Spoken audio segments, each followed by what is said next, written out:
Line with us today is Admiral Charles A. Richard, the commander of U.S. Strategic Command. Today, Admiral Richard will speak about the efforts of U.S. Strategic Command during the COVID-19 outbreak. Following his opening statement, we will take questions from those in the room and those dialed in. Today's remarks will be on the record. And with that, Admiral Richard, sir, over to you. Real quick, Orland, this is Captain Bill Clinton, the PAO for Stratcom. Also in the room, I have our J3 Major General S.L. Davis and also our Command Surgeon, Colonel John Cotton. At the end of this, if we have any follow-on questions, please call my office and we can give you more information if need be. At this time, Admiral Richard will start taking questions. Thanks, sir.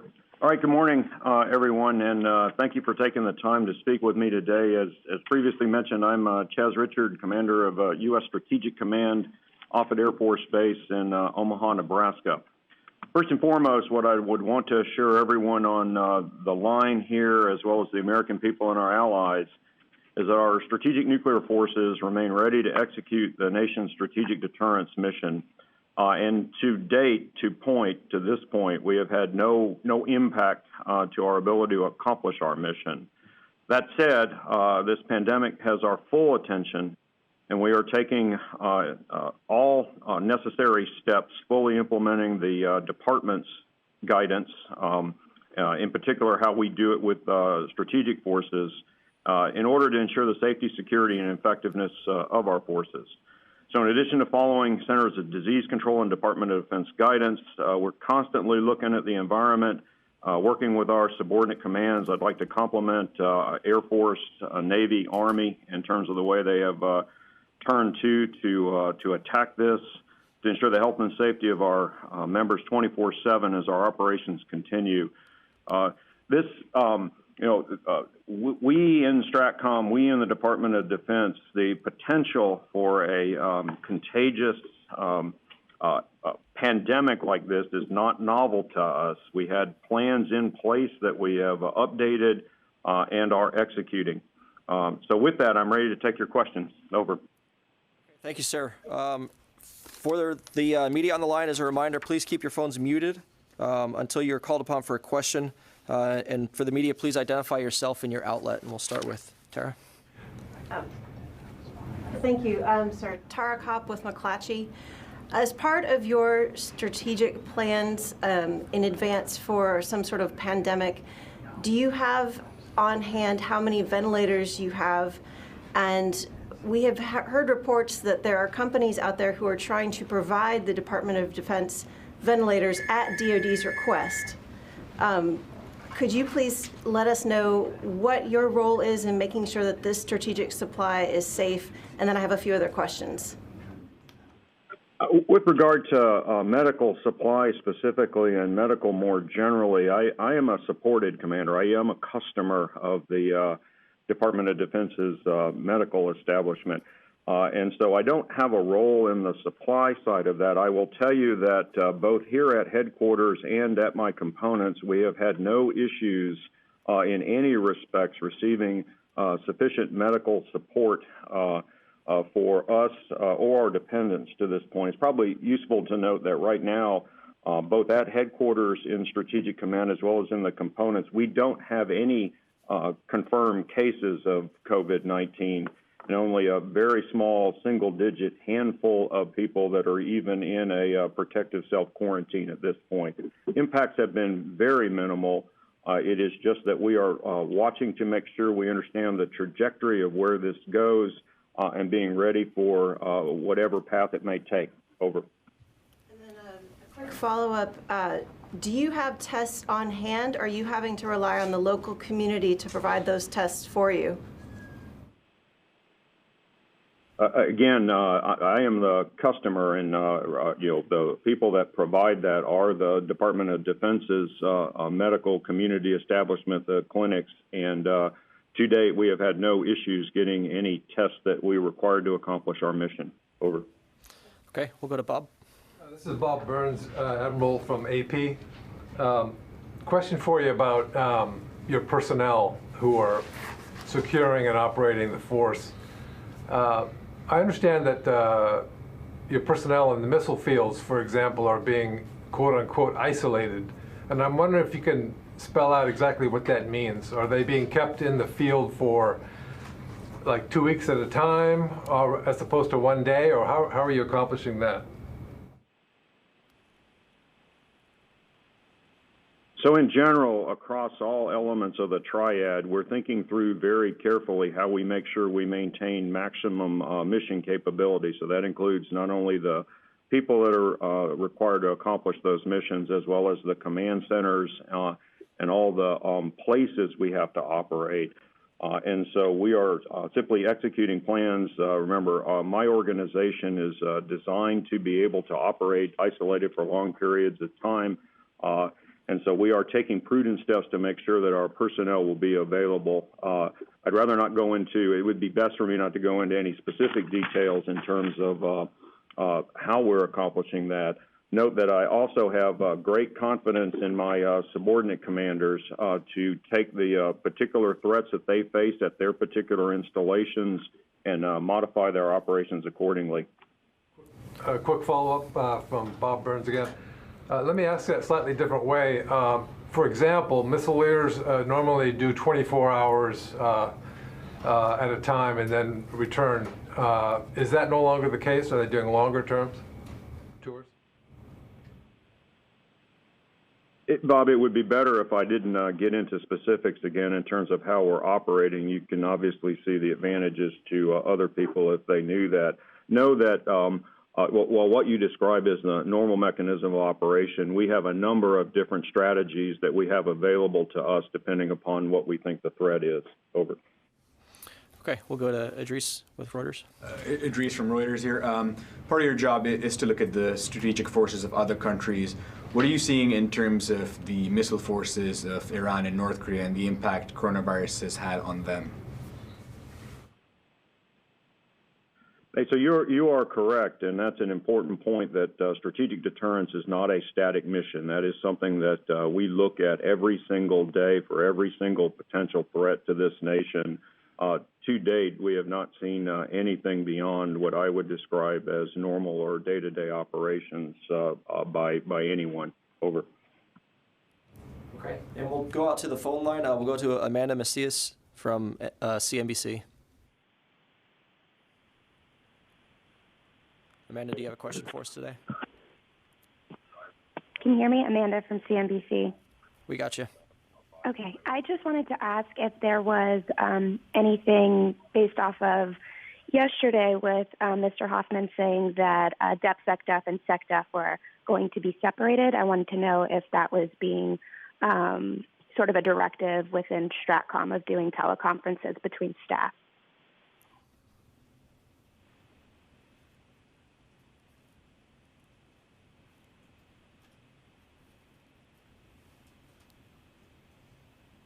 Stratcom, did you hear that one? Not at all. I hate to turn this into a military net, but can I get a relay? Over. Yes, sir. So the question was, here in the building, the secretary and the deputy secretary have separated themselves to do VTC meetings and things like that. The question was whether similar actions have been taken at Stratcom. Well, again, the answer is yes. And again, an organization that is designed to go into combat, that's why I have a deputy commander to begin with. And so we have taken steps internal to the command to separate the nuclear forces. Both people and equipment have tremendous redundancy and reliability. We have taken full advantage of that. In fact, one thing I'm excited about here is the possibility that we may find some better ways of operating day to day, utilizing some of this incredible communications capability that we have that may take us to a new normal where we find more efficient ways of accomplishing our business. Over. Thank you, sir. We'll go to Barbara in the room. Barbara Starr from CNN. Admiral, I hate to keep pressing you, but I do want to go back to Bob Burns' question. If you want the public to be reassured that all of your strategic assets are ready to go and uninterrupted, I guess I don't understand what the concern would be about some adversary knowing any of the particulars, what knowledge that could give any adversary. Is there any one example you could give us of what you are doing to protect the force, or can you better explain why it's such a concern to you that you couldn't communicate any of that to the public? Well, I mean, I can, Barbara, give you an example, and the strategies are pretty similar. One is you look across, and we're kind of jumping on the IC fields, but you could do the same example here in my headquarters in terms of the way that we have minimized contact on critical watch spaces. We're not doing tours down on them anymore. We're looking to see to make sure that we minimize the cross-section for exposure. You go into pre-screens on your people that are going in. You have contingency plans to pre-quarantine or separate out people, pre-isolate them to make sure that they have a minimum risk of infection, and then you make sure that you can continue to execute those off the long term. So that, in general, are some of the things that we either have done or are ready to go do. We look through logistically to make sure that we have all the places and stuff necessary to do that. So it is, again, I have confidence in what we're doing here in the headquarters down those lines. I've checked on it personally myself. And again, I've got component commanders at the 4-star level who are taking equal measures that are specific to that particular platform or that particular leg of the triad. Can you also, just a quick follow-up, can you say, you said I think you had a handful of people in protective self-quarantine. I wasn't sure if that was across all your components, across the entire command, just at headquarters. Can you give us any better numbers on how many people in self-quarantine, and within Stratcom, have you had anyone test positive? Yeah, so we have 0 people in Stratcom headquarters or in the components that have tested positive. So I have no cases of COVID right now. I have less than 10 in headquarters, and we are very cautious in the way, very leaning forward in terms of the protective self-quarantines. And in each of the components right now, Air Force and Navy, it's less than 20 over. Is that 20 each, 20 together? And what is it that led these people to need self-quarantine? Was it contact? What led to this? Yeah, it's less than 20 each.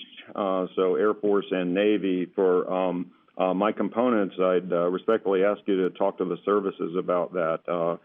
Headquarters, it's just where you looked at somebody coming back off of travel or something like that, where you wanted to just be in an abundance of caution, making sure that you gave them a chance to see if they would go symptomatic. Over. Sir, we'll take one more from the phone line. Dan Leone with Defense Daily. Yeah, hey everybody. Thanks for having the call here. Just real quick.